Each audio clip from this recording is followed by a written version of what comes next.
الجزائريون يدعمون جويري بعد خياره اللعب مع الخضر.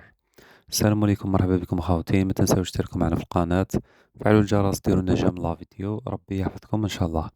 تلقى الوافد الجديد للمنتخب الوطني الجزائري أمين جويري العديد من الرسائل على مواقع التواصل الاجتماعي ومن طرف الجماهير الجزائرية، وذلك بعد الهجومات التي تعرض لها من قبل وسائل الإعلام الفرنسية عقب اختياره اللعب مع الخضر.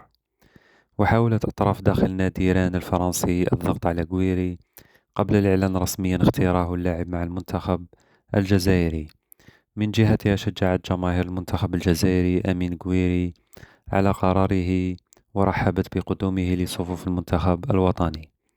جدير بالذكر أن أمين جويري قد أعلن خلال الأسبوع الماضي عن اختياره اللعب مع المنتخب الوطني الجزائري بصفة رسمية. أمين جويري ومن المرتقب أن يتواجد أمين جويري ضمن قائمة الخضر المعنية بالمشاركة بالمباراتين مصر والرأس الأخضر الوديتين خلال فترة التوقف الدولي لشهر أكتوبر.